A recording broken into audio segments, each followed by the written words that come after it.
जिन्होंने शिरडी साईं बाबा का उपहास उड़ाया, पागल फकीर कहा, औरों को भी बाबा के पास जाने से रोकने का प्रयास किया, उनका हृदय ऐसे कैसे परिवर्तन हो गया कि उन्होंने अपना बाकी पूरा जीवन बाबा के सेवा, बाबा के सानिध्य और शिरडी में ही गुजारने का फैसला किया और वैसा ही उन्होंने किया भी। ओम साईं राम दोस्तों, साईं कथाएं में आपका स्वागत है। आइए आज साईं बाबा की एक बेहद दिल को छू लेने वाली कथा सुनते हैं। ये कथा जिस पुस्तक से मैंने लिया है उनके बारे में थोड़ा सा बता दूं। शायद आप लोग जानते हो, नरसिम्हा स्वामी जिनका जन्म तमिलनाडु के गांव में हुआ था, उनके जीवन में कुछ ऐसी घटनाएं हुई कि जिससे कि उनका ना सिर्फ जीवन अस्त व्यस्त हुआ बल्कि मन की शांति बिल्कुल ही जाती रही। और मन की शांति के तलाश में इधर उधर भटकते हुए जब उन्होंने शिरडी में कदम रखा और बाबा की समाधि के दर्शन लिए, उसके बाद ना सिर्फ उन्हें मन की शांति प्राप्त हुई बल्कि बचे हुए जीवन को इस्तेमाल करने, बचे हुए समय का उपयोग के लिए बेहद महत्वपूर्ण उद्देश्य की प्राप्ति भी हुई। और वह उद्देश्य यह था कि उसके बाद उनका मन बिल्कुल कुछ इस तरह परिवर्तन हुआ कि उन्होंने जितने लोग क्योंकि वो 1936 में शिरडी आए थे, तो साईं बाबा के देह रूप से भेंट करने का, उनका सानिध्य प्राप्त करने का अवसर तो उन्हें नहीं मिल सका। उन्हें समाधि के दर्शन ही हुए थे।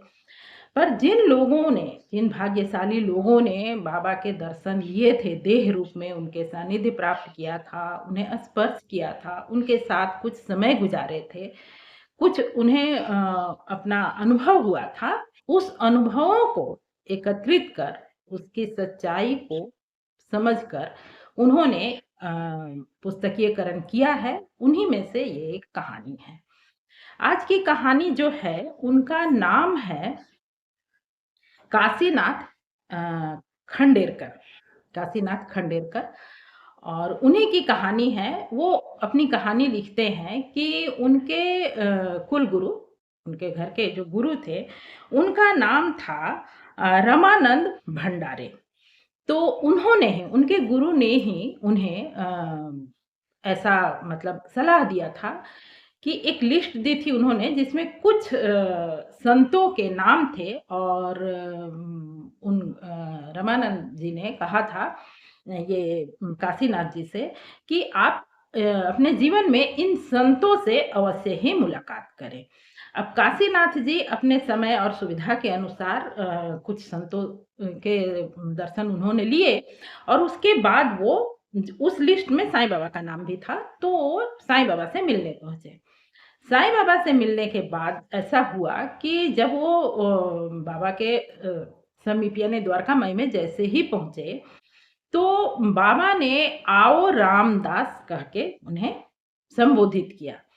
इस बात से वो समझ गए कि बाबा ना सिर्फ सर्वज्ञ हैं, बल्कि उन्होंने मेरा नाम तो जाना ही, मेरे गुरु का नाम भी जाना, और रामदास कह के मेरा जो अपने गुरु के प्रति मतलब सम्मान और समर्पण का भाव है, उसे उन्होंने बढ़ावा दिया है या उसके ओर उन्होंने प्रोत्साहित किया है। ये जानकर उन्हें बेहद अच्छा लगा। वो बाबा के पास रुके, और रुकने के लिए उन्होंने जैसा लिखा है कि शिरडी में उनके एक मित्र, जो कि उनके कॉलेज के समय के मित्र थे, जिनका नाम था बाबा साहेब भाटे, और वो खंडेरकर साहब के मित्र थे कॉलेज के समय के, पर अब वो मामलतदार थे, कोपर गांव में मामलतदार थे। पर उस वक्त वो शिरडी में रह रहे थे। वो शिरडी में क्यों रह रहे थे, ये इस बात की जानकारी आपको इसी कथा में आगे मिलेगी। तो खंडेरकर साहब अपने मित्र के यहाँ ही रुके, और उन्होंने बाबा का सानिध्य प्राप्त किया। 2-3 दिन वो वहाँ रुके। रुकने का कारण भी ये रहा कि वो जब भी बाबा से मिलने जाते और लौटने की आज्ञा मांगते, तो बाबा उन्हें अगले दिन करके 4 दिन अपने यहाँ रोके रहे। 4 दिन के बाद उन्हें जाने की इजाज़त मिली। अब ये 4 दिन बाबा का रोकना वैसे तो था नहीं, उसका कुछ तो अर्थ था। इन 4 दिनों में जो उन्हें अनुभव हुआ खंडेलकर साहब को, वो 2 बेहद महत्वपूर्ण अनुभव हुआ। एक ये कि उन्होंने देखा कि उसी वक़्त नाना साहब जो कि बाबा के बहुत ही मतलब एकनिष्ठ भक्त हैं, लोग जानते ही हैं। नाना साहब उन्हें अपने किसी केस के जीतने के कारण वो कलेक्टर थे, तो उन्हें ₹1000 प्राप्त हुए थे, जिससे कि उन्होंने पूरी की पूरी लाकर बाबा के चरणों में रखा था और बाबा ने उसे तुरंत उसी वक़्त लोगों में बाँटकर बिल्कुल शून्य कर दिया था और खंडेलकर साहब ने देखा कि नाना साहब के चेहरे पर इस बात से हल्की-सी भी सिकन नहीं आई थी।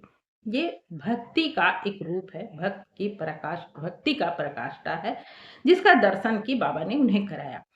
और इस बीच ही अब खंडेलकर साहब को ये इस बात का बहुत ही आश्चर्य हुआ जानकर कि उनके दोस्त जो कि ऐसे थे खंडेलकर साहब ने जैसा कि लिखा है कि कॉलेज के समय से ही ये जो भाटे साहब थे उनके मित्र, उनका स्वभाव कुछ ऐसा था कि वो किसी संत फ़कीर को कभी मानते नहीं थे और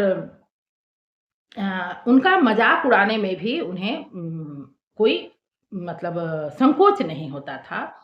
तो वो शिरडी में कैसे रहने लग गए और 4 दिन रुक कर उन्होंने देखा कि उनका जो भक्ति भाव है, उनकी जो मतलब स्वभाव हो गया है, वो बाबा के प्रति उनका बहुत ही अधिक मतलब निकटता और भक्ति भाव उनकी हो गई है।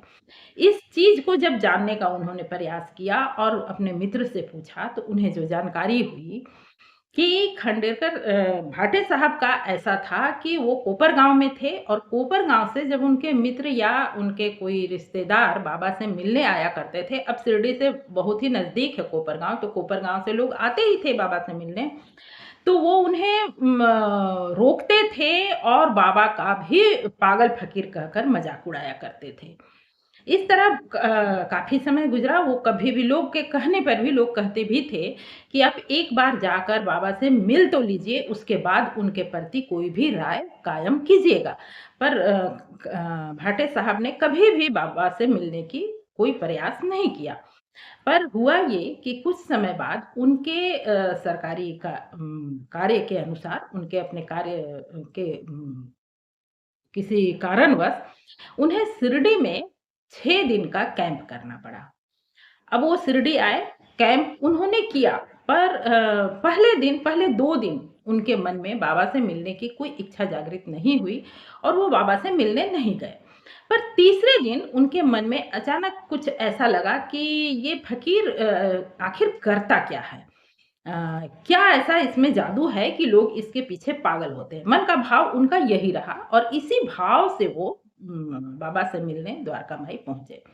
संयोगवश जब वो द्वारका माई पहुँचे तो उस वक़्त बाबा के पास बहुत अधिक भीड़ नहीं थी, जिसके कारण कि वो बाबा के बिल्कुल नज़दीक चले गए। भीड़ नहीं होने के कारण वो बाबा के बिल्कुल नज़दीक चले गए। अब हुआ ये कि जब वो बाबा के बिल्कुल नज़दीक चले गए, तो बाबा ने वहाँ पड़ी हुई एक केसरी रंग का साफा उठाकर इनके सर पर रख दिया।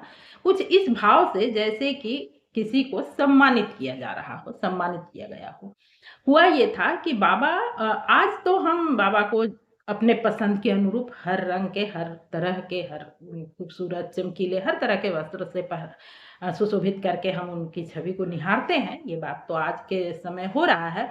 पर बाबा जब देह रूप में थे तो हमेशा श्वेत वस्त्र ही पहना करते थे।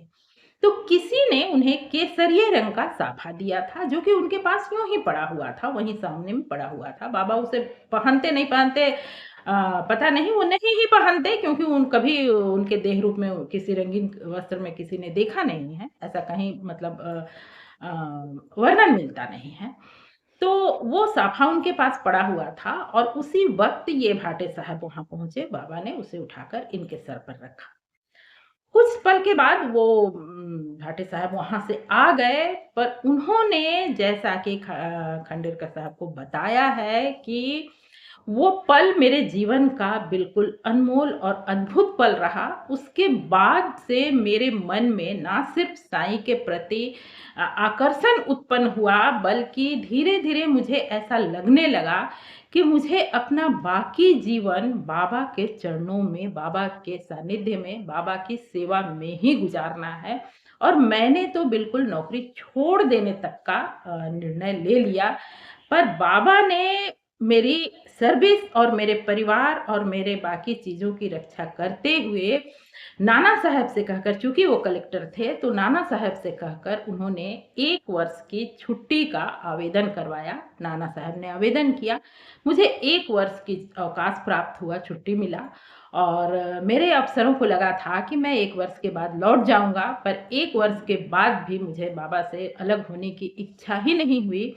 तो बाबा की ही कृपा रही कि मेरा उसी वक़्त मतलब पेंशन लगाकर मुझे सेवानिवृत्त किया गया और पेंशन भी मेरा इतना लगा कि मेरे परिवार का भरण-पोषण अच्छी तरह से हो पाया और मैं उसके बाद से शिरडी में रहना मैंने शुरू किया और वो उनका मतलब अ, पूरा परमानेंट निवास उनका शिरडी में ही हो गया, इसलिए वो शिरडी में रह रहे थे और जब खांडेलकर साहब उनसे गए थे, तो वो शिरडी में ही निवास कर रहे थे। तो ये रहा आज का आज की कथा और यदि आप इसी तरह की अच्छी, सच्ची और जानकारीपूर्ण कहानी सुनने में इंटरेस्ट रखते हैं, तो इस चैनल को ज़रूर सब्सक्राइब करें। कैसा लगा ये कहानी? कमेंट करके अवश्य बताएँ। मिलती हूँ फिर से किसी ऐसे ही वीडियो कहानी के साथ। तब तक के लिए ओम साईं राम, नमस्कार। आपने पूरी कहानी सुनी है, इसके लिए हार्दिक धन्यवाद।